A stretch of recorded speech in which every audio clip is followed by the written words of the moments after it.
What is going on, everybody? Hope you guys are doing well on this beautiful July 4th sort of weekend. Taking this opportunity today to walk you guys through the $904,000 account. We'll walk through a lot of my accounts, the M1 Finance, Fundrise, Fidelity, whatever I can kind of think up. I know I had money spread across a lot of different places, so we'll go through it, let you guys see it in real time in the accounts themselves. We'll also maybe take a quick look at what the overall account sort of looks like from a combined sort of perspective utilizing my spreadsheet. You guys can pick that up for purchase and a link down the description. So before I go any further, let's just hop right into it and talk a lot about what we have invested. So thanks for stopping by. It's been a minute since I posted a video, so hope you guys enjoy. Let me know if you have any questions in the comment section down below. Cheers.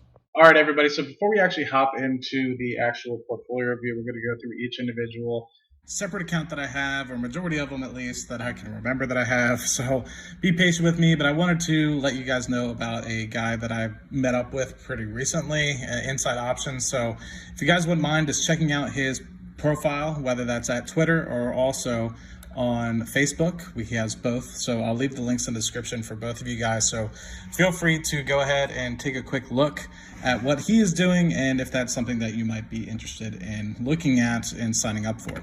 So actually getting into the portfolio, we're at $904,000 or so. So some of you guys like this portfolio sort of view, and I will do a June review for you guys here.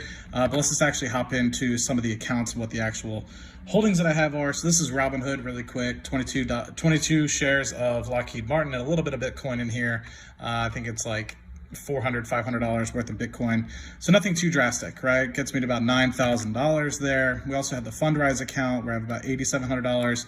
I add, $150 twice a month to this account. So about $300 a month associated with that one. And then we also have the M1 Finance account here where we have about $47,000, of which a lot of it is separated into QQQ, VTI, NUSI, as well as TQQQ. And so I think what I've done in the past is actually had QQQJ in here as well. But what I've done is actually simplified that from the portfolio just because it makes things a little bit easier. So we have about 39 shares of QQQ. And I think we have about 60 odd shares of VTI. So we have 61 shares, almost 62 shares here of VTI. So we have that going for us here. And all these positions I'm going to continue to add, and we'll, I guess, talk briefly about it. So we go 35, 35, 10, and then 20 for the TQQQ here. So that's how we're going to basically set it up, and have about almost 400 shares of NUSI in here, which you can see that we've grown the portfolio pretty substantially over the course of the past year or so. I hope to continue to do that, adding about 500 twice a month to this, so about $1,000 a month. We have TQQ in here, which is about 65 shares, 64 shares at the moment. Hope to get that up to 100 shares by the end of the year.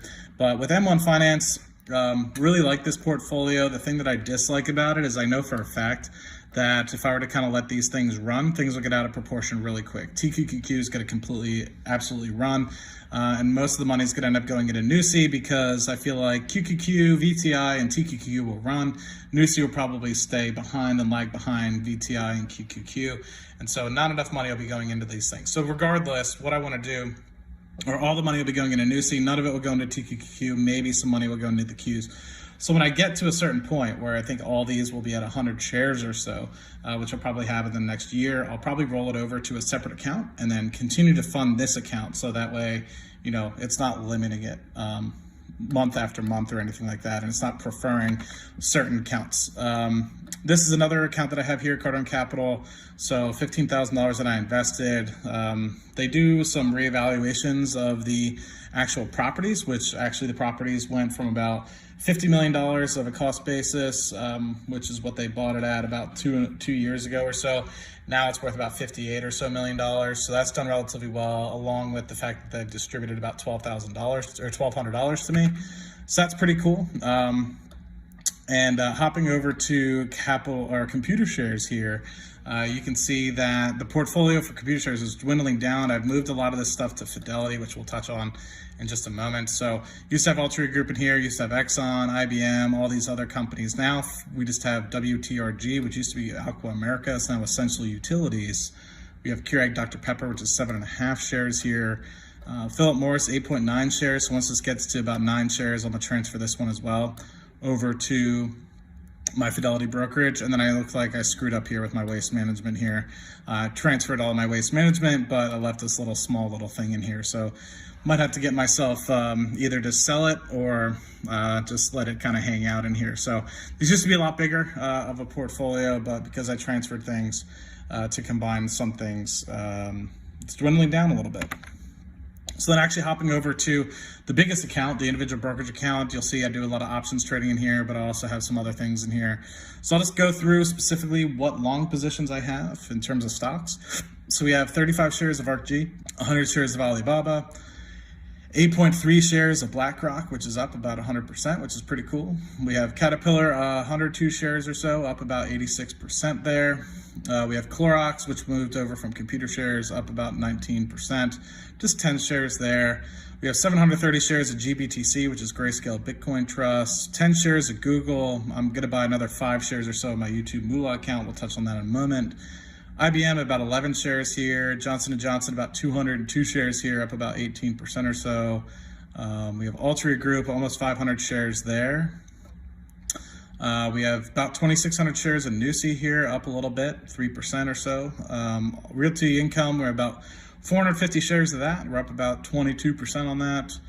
Pepsi, we have 203 shares, so can't complain. 17% gain. Palantir of 1,000 shares, up about 144% on that. We have Philip Morris up about 16%, only 15 shares there. Nothing too big to write home about. We have Royal Dutch Shell, 568 shares, up about 25%. We have So Financial, 100 shares that I bought basically when it was a unit. So I think cost basis was like $11 or so. You can kind of see $10.06 is my cost basis on this, plus the warrants, of course. So the warrants kind of got split out from this cost basis. So looking pretty good, writing covered calls on it. Also have some good puts on here that I'm underwater on, but I don't mind. I think SoFi will be a good one under 20. You can see I have a lot of puts on SOXL. We have Virgin Galactic, which we're up about 70% on, 300 shares in this account. My Roth, I have another 100 shares. We'll touch on that. I have some puts for that as well that I bought, not sold, for that one in the future.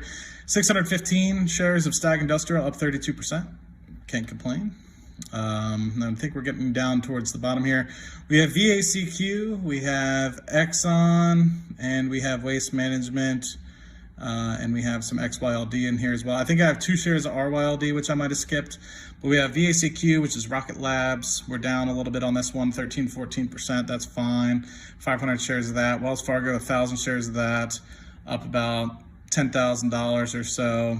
Have some puts on Wish, some Waste Management, 10 shares of Waste Management. Want to add to this one as well. Maybe I'll cut it though, depending on what ends up happening with Caterpillar. ExxonMobil have 361 shares of that, up about $3,500.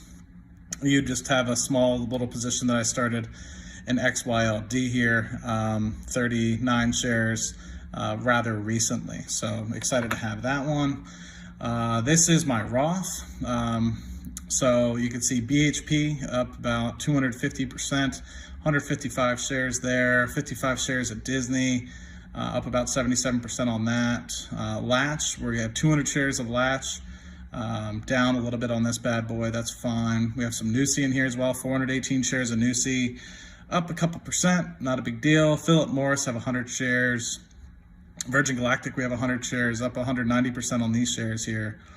We have Stable Road Acquisition Corp, 450 shares of that, down pretty good, but it is what it is. So we also have 2,700 shares of Wish. It's one of my big conviction plays. And then I think we have some WP Carry in here, 101 shares of WP Carry. And then going into my YouTube Moolah account, I'm trying to get this Amazon holding to about 10 shares. So I want to get this up to that. And then Google, I want to get this up to 5 shares in here. So I want to have 15 shares total of Google, 10 shares of Amazon, and then I'm going to heavily focus on really getting into dividends in the second half of this quarter, second half of this year rather. So hopefully we can talk a little bit about that. And then specifically going into, specifically going into my 401k here. You can see I have a lot of cash in here, which I thought I didn't, but I guess I do have a lot more. I think I'm adding to this cash pile every single month, but wish I had a little bit more in the S&P 500, but it is what it is. So you think about it in terms of VTI and a lot of these other income funds that or index funds that I have, probably have close to 100 grand in a lot of that. So really thought I had a little bit more, so glad I kind of checked it to let me know that I have about $60,000 kind of in cash, income fund, and $51,000 in sort of the S&P 500. So also here, just wanted to highlight that inclusive of my 401k, I also have some sort of like pension balance in here as well. So it's about $79,000. All those things combined, I think that's the last of it. Yeah, so all those things combined get me to that 903-ish thousand. Now I think there might have been one or two accounts I didn't include in here. I showed the Fundrise, I included a lot of the stuff. I didn't really show my interactive brokers. This has got like 5,000 in there. What else did I not show? I didn't include, I think it's called, I don't even know what it's called. It's changed hands so many times. I don't have any money in my personal savings right now. Shareholder services by like EQ or something like that. Didn't include that just because I don't even know what the password is, but it's less than $2,000. So you guys saw the majority of it, right? You guys saw the majority of where the money's coming from. You saw the 401k, you saw the retirement accumulation plan. I'm not lying anything here. I want to show everybody what I got. Just gonna do some quick editing, make sure I don't show any stupid details for you guys, and hopefully get the video uploaded within an hour or so. And have any questions, you know, I think that this is probably one of the bigger portfolios that we have here on YouTube, so that is completely open and available for people to see. So hope you guys enjoyed, and let me know if there's anything I can do for you guys in the future. Cheers, thanks.